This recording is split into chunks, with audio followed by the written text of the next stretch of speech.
our third base, but he's just focused on this particular one here, and it looks like he's going to get an armory, start working on upgrades.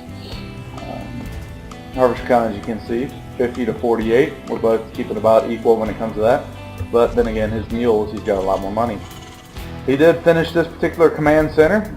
Probably going to end up lifting it off. It'd be nice. The good thing about Terran on this particular map is you can lift your command center off and put it behind these rocks so you don't have to destroy it. Gives you a little protection for a time frame of what might be done there. Now he is trying to do a little bit of harassment with this particular medvac. He had a few more units beforehand. As you can see, most of them will ward that off. He got a couple of kills up here in the probe, but not too big deal. He didn't really kill any tech structures. Didn't really kill any pylons. Killed maybe 2 or 3 probes. But he was able to scoot out there, so that's at least a couple more units of medvac and a marine that he's able to save. And of course in StarCraft, if you're able to save a couple of your units, the more efficient you can be with them, the better chances you have of getting the victory. Now it appears to be that he's queued up all these supply depots. Alright.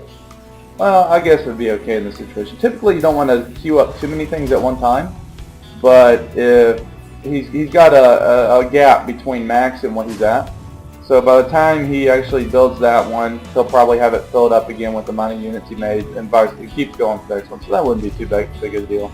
Typically if you're going to build that many at the same time, you want to do a couple SCVs doing that. But he's got all these SCVs right here, almost a whole page worth, really not doing much of anything. So I'm going to end up scouting right here. I do actually have a couple of High Templars on the field here. I do have 4 High Templars. And I ended up getting a Warp Prism. This is something a lot of Protoss players typically don't utilize too much. It's kind of hard for the most part. There's not many units, like I said before, that you can go in, harass with, and then still protect your own base. A lot of times the Protoss player's got to use all of his units to move forward, do what he can to a base, and then try to retreat to prevent any type of attack going on to him. Coming over here, going to check everything out with my observer. Do end up meeting a missile turret head-on, and of course that goes down pretty quickly. But this time, decided to avoid fighting these right here because they're about to be done anyways. But I'm going to bring my High Templar over here to this particular base here. And luck would have it, that mineral patch runs out right when I get here. And let's just see how many kills these High Templars get. Yeah, he got 15 kills. Of course, the units lost 12 to 22 here. Total of 13 workers were killed. He's killed a total of 7 as well. But he's actually going to be able to, of course, intercept it with the Vikings and take those High Templars out. Now, for the most part, they weren't mining much because there's only 1 mineral patcher, but if you look at the total harvester count now, it's 60 to 50, so he did lose a lot, and that's just less harvesters he can transfer to another expansion when he needs to. As you can see, this is way oversaturated, so it might be a good idea for him to go ahead and take another expansion. But it does appear that he finally feels the urge to move out. He's got 3 pages of Marines here with 1-2 upgrades, and about 6 or 7 tanks with 1 attack. I, of course, have a couple High Templar. I got charge lots now. A couple blinks. I don't have blink yet, but I do have a lot of sentries with full energy. I actually don't end up using a lot of that energy, unfortunately. I do, of course, see him moving out because I have the watchtower. So I wanted to try to move in here before he sieged up. Unfortunately, I get there right about the same time that he does siege up. He's trying to spread them out. I'm trying to move in before he gets too far into the siege up. But his Marines are actually in the back. So that's good for me, unfortunately. And I do end up actually move commanding them instead of attack commanding. As you can see, if I get in there with my charge lots, I can get some damage. Now I'm getting Guardian Shield to protect my Colossus. I want to protect him as much as possible, especially since there is some Vikings here. And just a little bit of extra upgrades, the 2-2 as opposed to a 2-1. As you can see, I'm able to take that out here. Now my High Templar are a little late to get into the battle because I thought I had them hotkeyed a little differently. I do have feedback from 2 of those dropships, so they can get away and get a couple more kills. So I definitely came out ahead on that particular engagement. I possibly could end up pushing up here and destroying his base, but instead of getting overconfident and overzealous with my units, I decided to back up, re-engage, or resupply my army, and work on building even more harvesters. Now, I do have a few cannons placed all over the place just to protect any type of engagement. As you can see, we're both banking on a lot of minerals. That's partially because I was at maxed out and so was he for a period of time there. So it's a race now to see whoever can get the upgrades going and to whoever can resupply their army quicker than the other. I do end up getting my 4th base and 5th base down. I know the fact that these ones are about to run out before too long. So I want to keep up with as many bases as I can so I can always have places to run my probes to if they get attacked, and also have something constantly mining. Now he does have 3 dropships worth of units here. Probably looks like all Marines, well, only 2 dropships worth and the 3rd right here. All Marines here. The thing about him is he stood on the Marines way too long compared to what I was going up against. Now of course I do end up seeing this drop go down. He does a great job actually splitting all of his units up. I do cancel of course my nexus, but he splits them up so there's not as much splash damage when it comes to the Colossus. Now, I'm just going to move in here, micro a little bit, get close enough, and just roast whatever else he has left going on. And more than likely, most situations like that, if you're playing Terran, you're able to get them to cancel the nexus, just go ahead and run away. There's no point in staying there. More than likely, you're going to be attacked because, I mean, the Protoss player's going to come back and defend himself. He's not going to just let you go unchecked. So, just do what you can, back out, and re-engage. Now Blink did finally finish. He does have a lot of Vikings here. It looks like he actually over-committed to Vikings. I only got 1 Colossus here. And I was able to clean that up before too much of my health was actually taken care of. Blink Stalkers, of course, do very well, especially against Terran, and if you keep up with that. He says, whoops, so I guess maybe he misclicked on it or meant to have him run away. If you see, if you're a Terran player and you see the Protoss player, of course, going Colossus, it's good to have a couple of Vikings, but you don't want to overcommit to the Vikings if you don't know how many Colossus they have.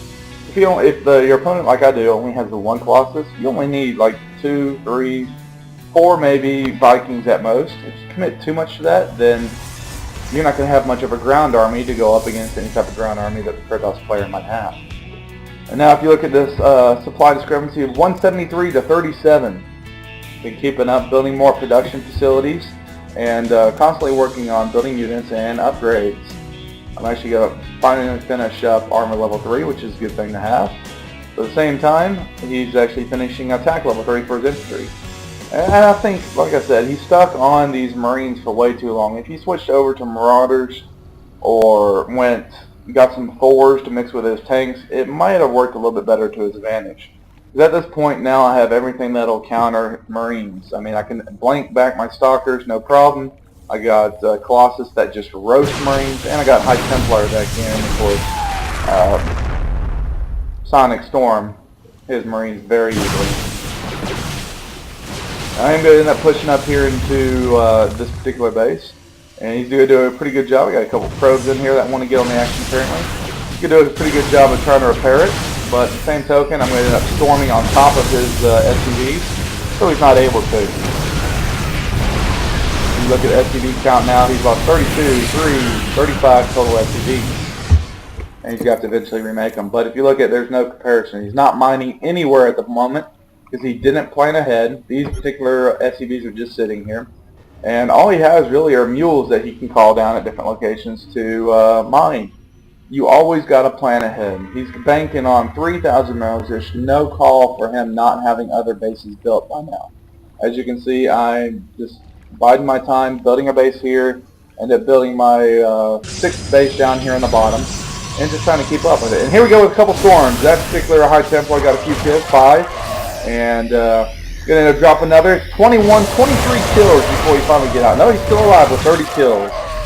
So he was able to come in here and just, that's the reason why you don't want to stay with this one particular unit the entire time. That one High Templar got 30 Marine kills by himself. And then I'm just going to come in here and roast whatever little bit of army he has left. And for the most part, as you can see, that is game. And he's like, LOL, how are you? pushing those Archons, and I just respond good. How are you? How you doing today? How's your army doing? Is it surviving? And as you can see, it's not. Nearly maxed out again to his 65, and again, he's still not mining anything.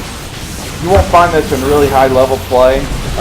You know, usually they plan ahead a little better than this, but yeah, this is what you expect. So, if anything, people can learn from this. These SCVs should have been mining down here a long time ago, or up here or something.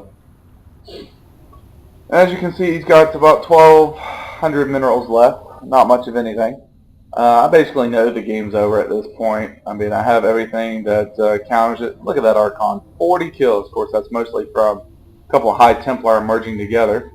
But that's being cost effective with your units. 40 kills with 2 units. And as you can see, now they're fully upgraded. Since he is staying course with the Marines and not going up to the Marauders, this Archons do very, very well against the Marines. They do additional damage to biological 47 when he's fully upgraded, plus it's splash damage, so everyone that stands near each other does end up dying.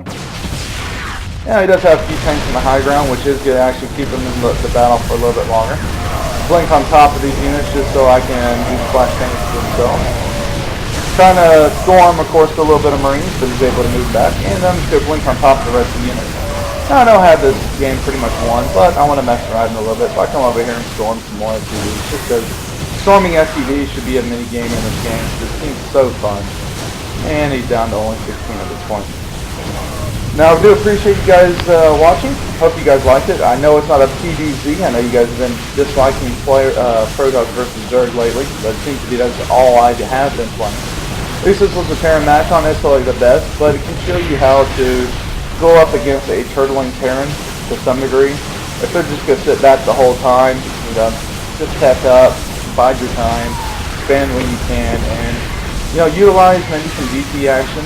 My DTs, of course, failed off the start, but eventually I teched over to High Templar, and I was able to get inside their bases and storm their units, coupled with storming their SCVs, I should say, coupled with when we actually engaged to storm each other's units. So, hope you guys enjoyed it, and look forward to it next time.